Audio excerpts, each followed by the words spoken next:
Bonjour, bienvenue, oui-start.com, votre nouvelle émission d'information. Aujourd'hui, nous avons Céline Rumi, notre sage-femme qui est avec nous.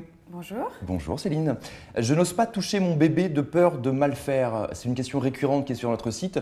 Qu'est-ce qu'on pourrait répondre à ça? Alors déjà c'est très fréquent, il n'y a rien fait mal, d'anormal. c'est ça? Non, Ah c'est bon? souvent qu'on se pose cette question et D'accord. qu'on a peur d'être maladroite, de Mhm. mal faire, surtout quand il s'agit d'un premier enfant. Donc là-dessus, il faut aussi rassurer les nouveaux parents, c'est normal d'avoir ce sentiment-là. D'accord. Maintenant, il faut aussi rappeler que les enfants, ils ne sont pas faits de porcelaine, hein. Voilà, ils sont quand même costauds. Les enfants aussi, ils pleurent beaucoup, hein. Ça ne veut pas dire qu'ils ne vont pas bien et qu'on leur fait mal, hein. Il y a D'accord. différents types de pleurs. Un enfant, au début, c'est vrai que ça pleure un petit peu pour tout. Donc, quand ils ont les fesses sales, quand ils ont froid, quand ils ont besoin des bras, quand ils ne sont pas contents.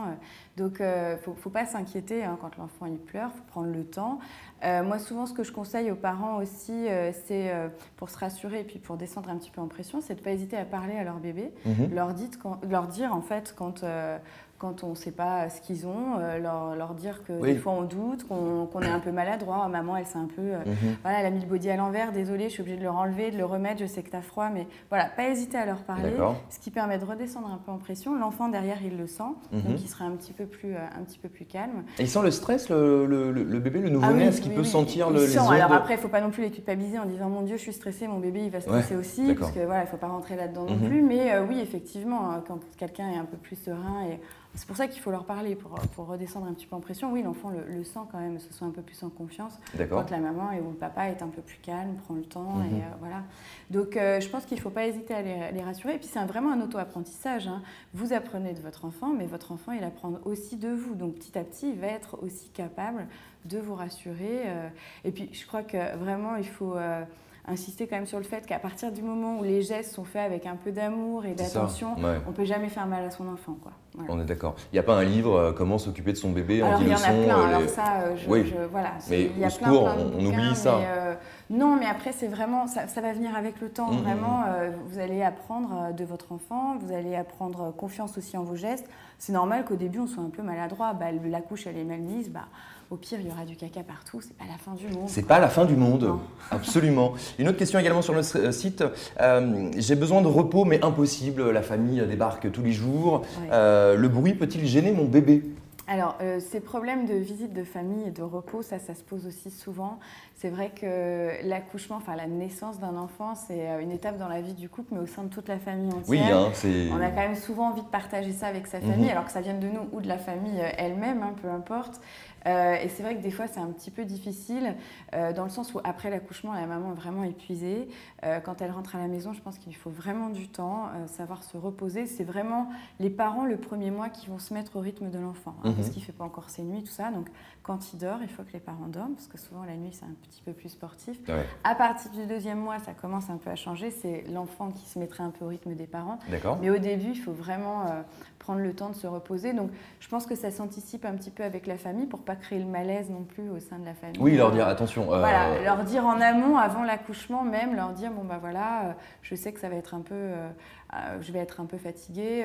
Venez plutôt une semaine après la naissance ou allez dormir ailleurs et pas à la maison, quoi. Hein. C'est vrai que je pense qu'elles ont autre chose à faire que de se préoccuper de savoir s'il y a à manger dans le frigo, si la maison est rangée. Pour toute la famille, etc. Ouais. Voilà, c'est vrai qu'on culpabilise un peu à aller se coucher alors qu'il y a tout le monde dans le salon. Bon, voilà, il faut mettre les choses, je pense, à plat avant.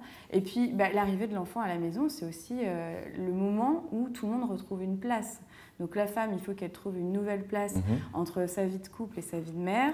L'enfant, une place au sein du nid qui avait été créée un peu au niveau du couple. Et puis le papa aussi, parce que trouver une place dans cette relation un peu fusionnelle entre la mère et l'enfant, c'est pas toujours simple. Et ça se fait naturellement, mais ça nécessite quand même des échanges, des moments de partage, d'intimité. Donc pour ça, il faut être un petit peu dans ce concon à trois. Très bien. Quelle activité reprendre après l'accouchement ?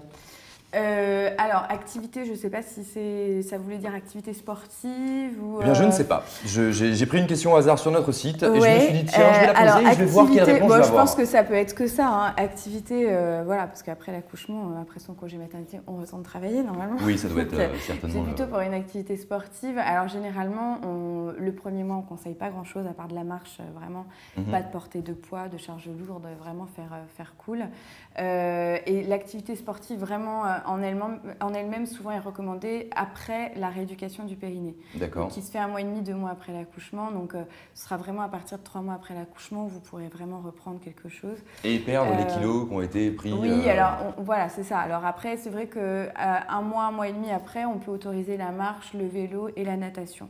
Mais tout ce qui est les mêmes sports qu'on peut faire finalement quand on est en pleine grossesse. Tout ce qui est avec des à-coups, notamment la course à pied, l'aérobic, le step, la zumba, la gym suédoise. Non, c'est après la rééducation du périnée. Ouais, d'accord. Voilà. Très bien. Merci beaucoup Céline Rumi. Je vous en prie. On trouve bien évidemment toutes vos coordonnées sur notre site www.we-start.com et je vous dis à très bientôt sur WeStart.